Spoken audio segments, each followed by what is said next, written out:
भाभी, भाभी, चलो ना। कहाँ चलूं? और तुम इतना तैयार होके क्यों खड़ी हो? कहीं वो मेहंदी के पत्ते आज तो नहीं लेने जाना था?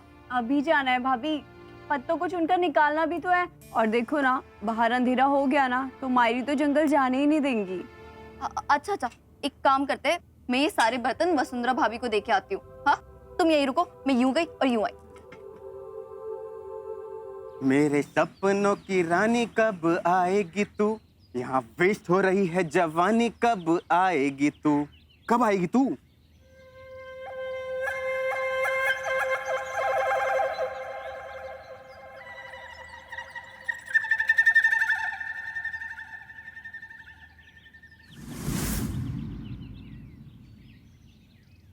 प्रगति, ये क्या कर रही है यहाँ पे? और वो भी गौरी के साथ?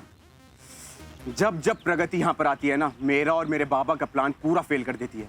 हे भगवान, कुछ भी कर, लेकिन इस प्रगति को यहाँ से लेकर जा। अरे वाह भाभी, आप तो बड़ी जल्दी जल्दी घर के काम करने लग गई हो, है ना? मुझे भी बहुत अच्छा लग रहा है। मायरी बहुत खुश होंगी ना? होंगी क्यों नहीं। अब देखो ना, आपने कितनी जल्दी जल्दी सारे बर्तन साफ कर दिए, वो भी चांदी के, तांबे के और पत्थर के। तांबे के? हाँ, क्यों, क्या हुआ? तांबे के बर्तन साफ करना तो मैं भूल ही गई। मुझे वसु भाभी ने कहा भी था, लेकिन ये जंगल आने के चक्कर में मैं... ओहो, तो आप अभी चले जाइए। अभी लेकिन हमें मेहंदी के पत्ते भी तो लेने हैं। भाभी, मैं ले आऊंगी ना, आप जाइए।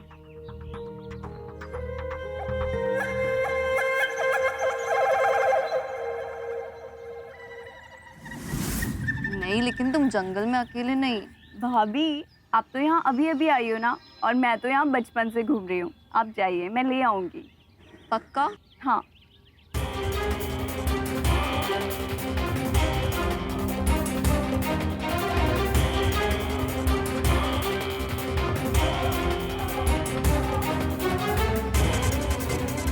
वाह भगवान, आप तो मेरे जैसे कुत्तों की भी चुन लेते हो। धन्य हो आपके।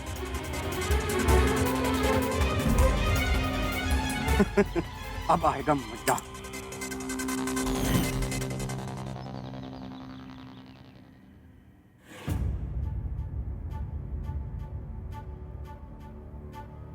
वहीनी साहब,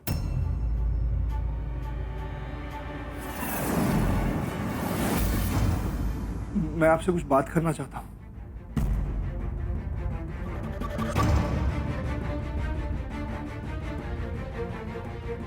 वहीनी साहब, जब से मैं देवसू में आया हूं, आपसे बात करने की कोशिश कर रहा हूं, लेकिन हिम्मत नहीं हो रही। मैं जानता हूं मेरा यहां होना किसी को पसंद नहीं है, खास करके आपको। फिर भी मैं हिम्मत कर रहा हूं।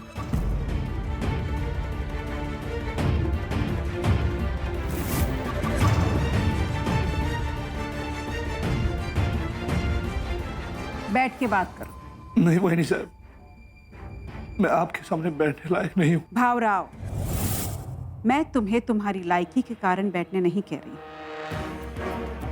तुम्हें बैठने कह रही हूं क्योंकि तुम्हारी परिस्थिति ऐसी है। इस परिस्थिति में इतने समय तक खड़े रहना उचित नहीं है।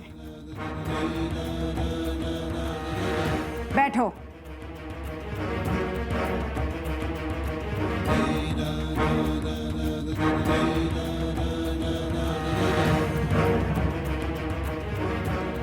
बोलो, क्या कहना है? कहना बहुत कुछ है वहीनी साहब, लेकिन शब्द नहीं मिल रहे। समझ में नहीं आ रहा है, पहले अपने गुनाहों की माफी मांगू या आपको अपनी जान बचाने का धन्यवाद कहूं। मैं जानता हूं मैंने गलतियां नहीं, पाप किए हैं मैंने। वो माफी के लायक नहीं है, धिक्कार है मुझ में। मैं अपनी नजरों में गिर गया हूं वहीनी साहब। आपके इस बड़प्पन को देख के मैं अपने आप को बहुत छोटा महसूस करने लगा हूं। भावराव, तुम ये सारी बातें रहने दो, तुम बस अपनी सेहत का ध्यान रखो। नहीं वहीनी साहब, मुझे बोलने दीजिए। बहुत दिनों से हिम्मत जुटाई है आपसे बात करने की। मुझे पता है इस हवेली में सब मुझे घिन भरी नजरों से देखते हैं। मेरा यहां रहना किसी को पसंद नहीं है, लेकिन आपने मुझे यहाँ रहने की अनुमति दी, मेरा वैद्य जी से इलाज करवाया, फिर से मुझे अपने पैरों पे खड़ा होने की ताकत दी आपने मुझे नया जीवन दान दिया। लेकिन क्या फायदा इस जीवन का, जिस जीवन में सम्मान ना हो, अपनों का प्यार ना हो। भावराव, तुम तो नागेश सेठ के बहुत मैं जानता हूँ वहीनी साहब, मैंने उससे दोस्ती की, मैंने उसकी मदद की, देवसू के खिलाफ षड्यंत्र रचा। लेकिन जब मैंने अपने भतीजे बाजी को मुसीबत में देखा, जिस बाजी को मैं अपने हाथों से खिलाता था, अपने कंधों पे उठाता था, उस बाजी को मुसीबत में देख के मुझ जैसे लालची आदमी का भी मन परिवर्तित हो गया। वहीनी साहब, मेरा विश्वास करो, मुझे अपनी जिम्मेदारी का एहसास हो गया। आज से मेरी हर सांस देवसू की खुशहाली और सुरक्षा के नाम।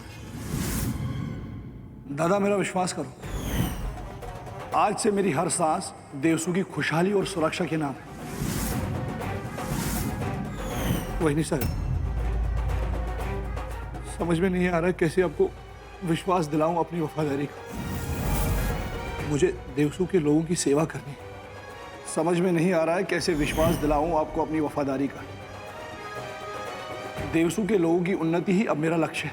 मुझे देवसू के लोगों की सेवा करनी है दादा। वहीनी साहब, ये सब मैं तभी कर पाऊंगा जब आप मुझे माफ करेंगे। भावराव, तुम हमारे देवसू से बहुत समय तक बाहर रहे हो, शायद इसीलिए हमारे देवसू की प्रथा भूल गए। हम यहाँ हमारे अपराधी के स्वास्थ्य का खास ख्याल रखते हैं, ताकि वो ठीक होकर अपनी माफी या सजा दोनों को अच्छे से स्वीकार कर सके। इसीलिए मैं तुम्हें तुम्हारे स्वास्थ्य सुधारने का समय दे रही हूं, ताकि जब तुम ठीक हो जाओ तो फिर तुम्हारे कर्मों का हिसाब किया जाए।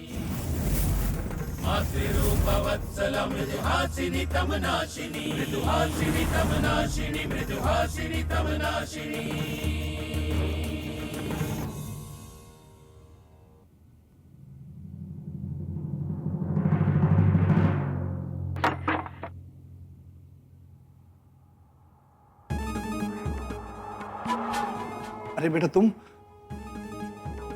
मैं तो बस अपने कमरे में आराम करने जा रहा था। जब तक मौका है तब तक थोड़ा चैन से जी लूं, फिर तो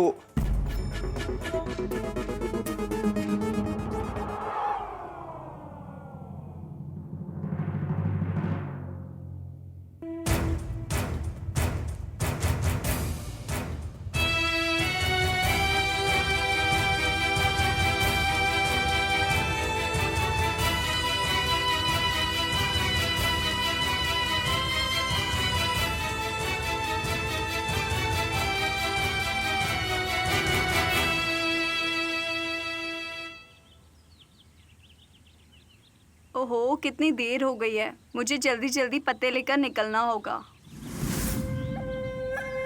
यार, अच्छा हुआ मैं देवसू में आ गया।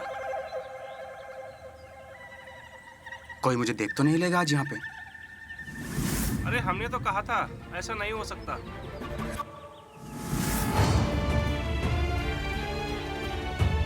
कोई है वहां पर?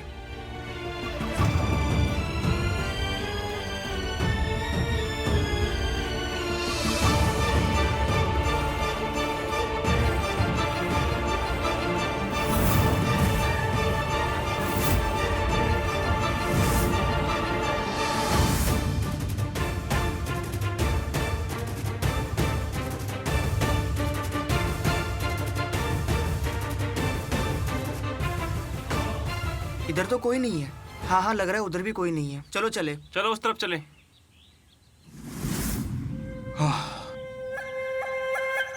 बच गया यार आज तो।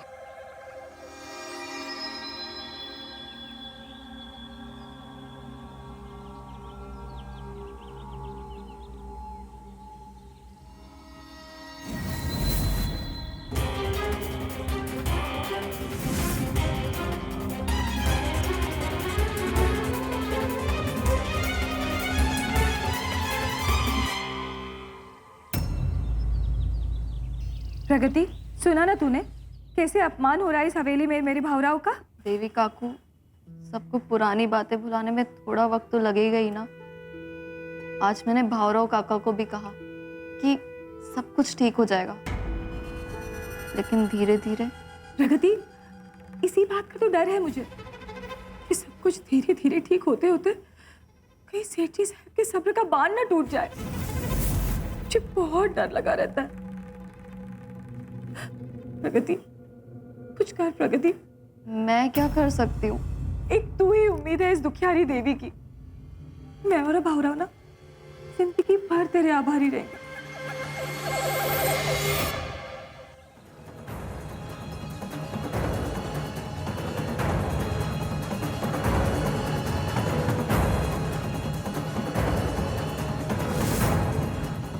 दाने तो बिछा दिए हैं, अब सिर्फ चिड़िया के फंसने की देरी है।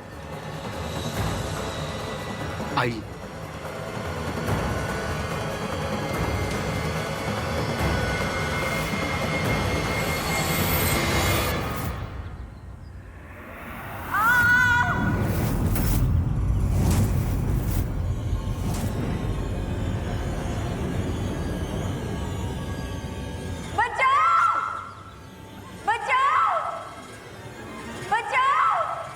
अरे कोई गिरा क्या? अरे मैं गौरी, मुझे बचा लीजिए। आप डरिए मत, मैं अभी आपको बचाता हूँ। ये लीजिए, मेरा हाथ पकड़िए। अरे डरिए मत, पकड़िए मेरा हाथ।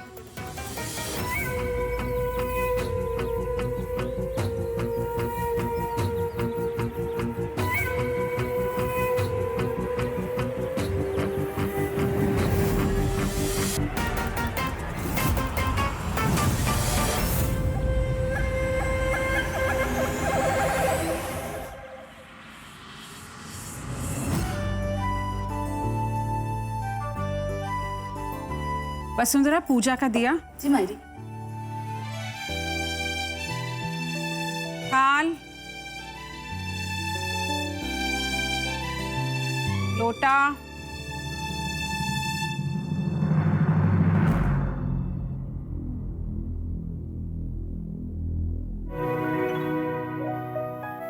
विधि की चुनरी। मायरी, वो तो मैं कमरे में ही भूल गई, मैं अभी ले आती हूँ। क्या उत्तरा बेटा, तुम्हें एक काम दिया था, तुम वो भी भूल गई। और वसुंधरा को मैंने कितने काम दिए थे, वो तो सारे तैयार हैं। बर्तन मैंने उसे चमकाने के लिए कहा था, देखो कितनी अच्छे से चमका दिए हैं। ध्यान रखा करो, ठीक है? वो मायरी, बर्तन तो सारे प्रगति ने साफ किए। वो सुबह से बर्तन साफ करने में लगी हुई थी।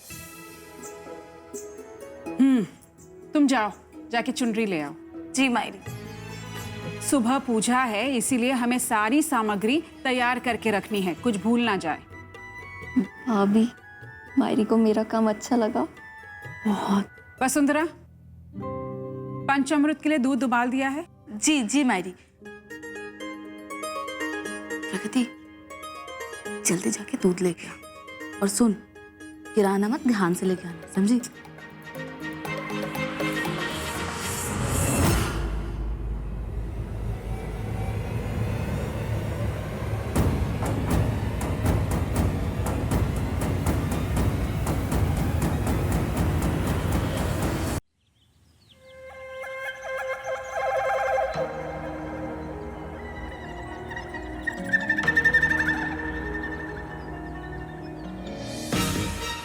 ये कहाँ गया मैं? ये देवसू है। हाँ, सच्ची? ये मैं देवसू में आ गया हूँ? मतलब तुम देवसू के नहीं हो? देवा, अगर मायरी को पता चल गया ना, वो मुझे बहुत डांटेंगी। मुझे घर जाना चाहिए। अच्छा, अगर मैं देवसू का होता तो तुम्हारी मायरी तुम्हें नहीं डांटती? धत,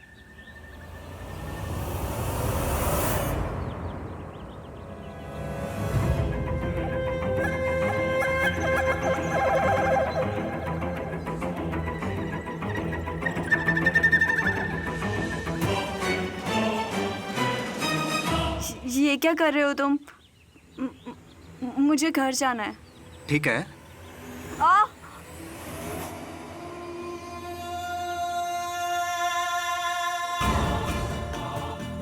इसीलिए पकड़ा था मैंने तुम्हें, ताकि मैं तुम्हें ऊपर चढ़ा सकूं। अच्छा ठीक है, तो फिर मेरी मदद करो ना, मुझे घर तक छोड़ दो ना। ठीक है। वसु, गौरी आई क्या?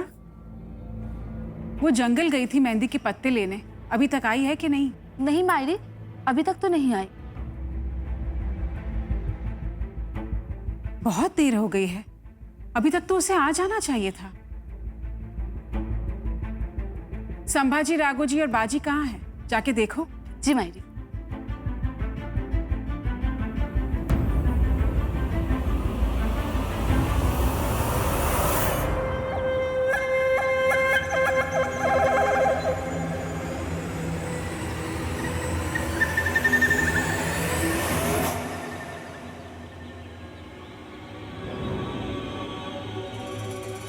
अरे मुझे भी तो बाहर निकालो। तुम देवसू के बाहर से आए हो ना, तो यही मिट्टी में पड़े रहो।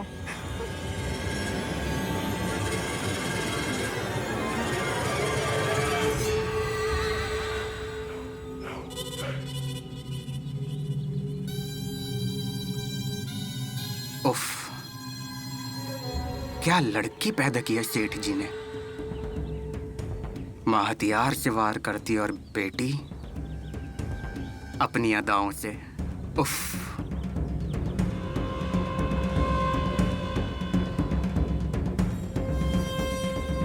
अगर बेटा एमबी तेरे टच में इतना सा भी करंट होगा तो आज ये जरूर पलटेगी। पलट पलट।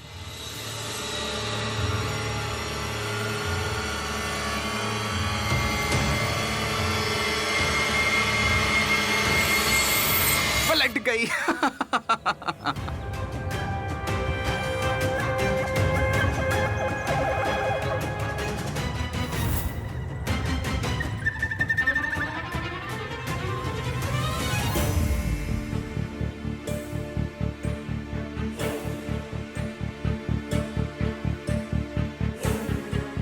भाभी, मैं देख के आती हूँ।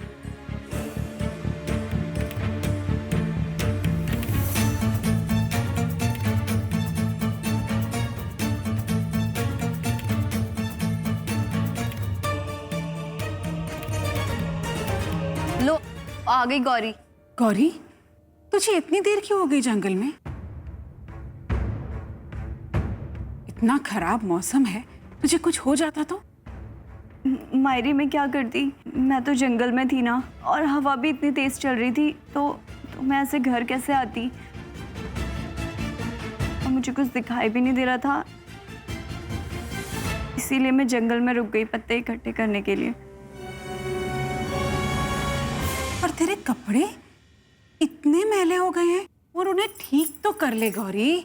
मायरी वो वहां पर मैं एक गड्ढे में फिसल गई थी।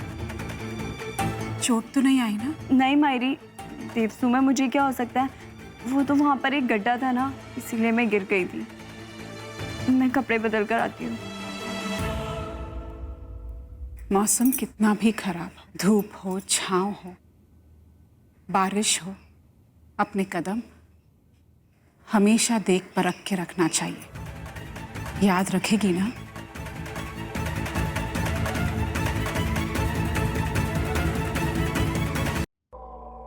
हो नवाब साहब, आइए आइए बैठिए, विराजमान होइए। आपके खिदमत में कुछ पेश करूं? कहिए तो मुजरा करके बताऊं मैं खुद है? मुजरा आपका? बाबा भी मुझे अपनी भरी जवानी में अपनी आंखें नहीं फुड़वानी है।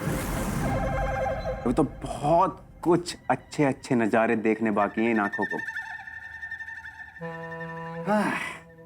लगता है आज फिर से पी के आए हैं नवाब साहब। पी के आए फिर से? आपने मेरे को इससे पहले कब देखा कि मैं आपके सामने नशा कर कर आया हूं? हाँ देखा है, कल रात को जब तुम वो लव लव की माला जप रहे थे ना, तभी। नशे में क्या बड़बड़ा रहा था पता है? देवसू और उसकी सेठ जी को लव से जीतेगा। वाह। तो क्या गलत कह रहा था बाबा?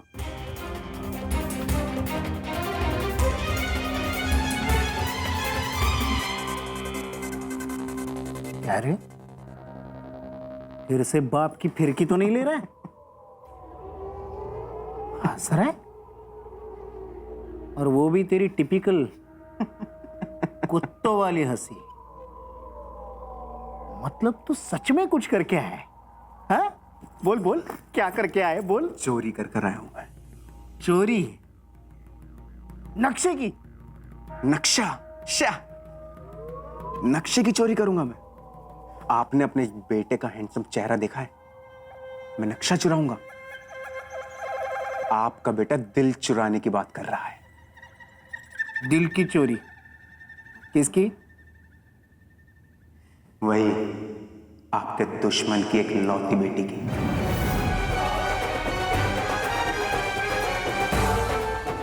कुछ समझे?